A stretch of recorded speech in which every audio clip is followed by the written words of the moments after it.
Okay, me again. What we have is a mk6 Transit that was dragged back to the customer's address as a no crank, no start. So what happens is you turn the key, okay, you turn the ignition on, you have your lights up on the dash. The display has got all these dashes on it, and the immobilizer light just there is still flashing. Okay, the garage has told them it's an immobilizer, so they've changed all the keys, changed the locks, they've changed the ignition barrel on the back, he's changed the ECU, and he was about to send off the fuel pump, and then I was contacted, can you just have a look at it? Okay, so what we've basically got is that. So if I turn the key like that, turn it off, turn it back on, nothing. Okay, it doesn't crank. You get this light on here when you go to scan it. So I've already loaded it up, so we go to scan it. This is what we get.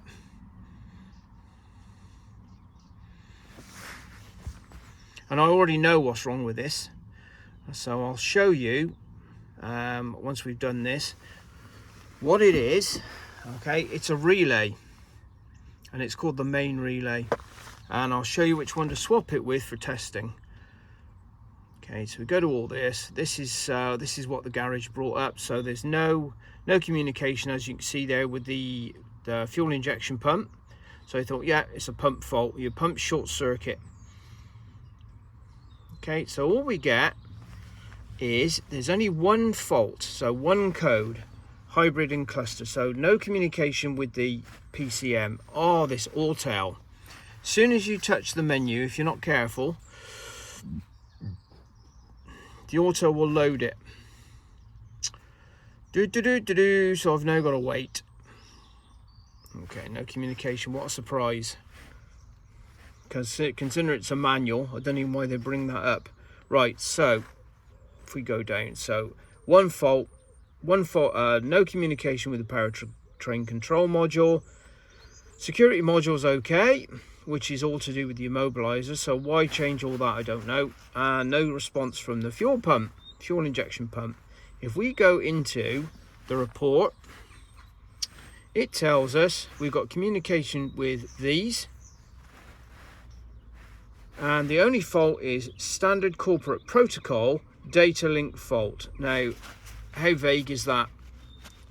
There's nothing about no communication with a relay, or no main relay, or power supply high, or anything like that. It's not even listed. Okay, so this is what you got to watch, and these are the symptoms. So you sit there and you think, right, okay, so it must have a communication issue from the cluster itself to the other modules. That's what you would think.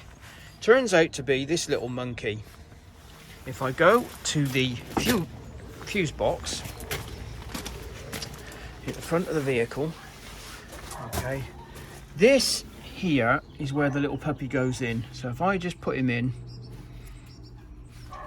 plug him in there like that, that's the main relay, that one. If you get these issues, take that one out and put it in there, and take that one out and put it in there. That's the dip beam relay. Okay, so for test purposes, that's perfect. Don't use that one, that's the fuel pump. You'll just make it even worse. So that one and that one, swap them round. Okay, now when we go back here, turn the ignition off, turn the ignition back on, we can see straight away we now have the dashes have gone, and the information is now on the front display there. If we go to escape, get on there and get it to focus, escape again, and then do a full scan. So we're going to escape, and then we're going to do a full scan again. That's just with that relay in. We'll let that finish.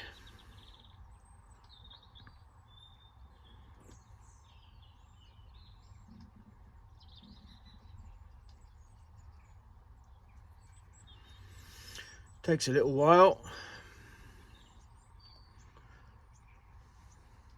So you would think, you know, you've got no comms with this, no comms with that, and the cluster is showing those dashes. You would think, which is what the garage thought, that it was an instrument cluster fault or an immobilizer fault or a fuel pump fault or an ECU fault. I think, for God's sake.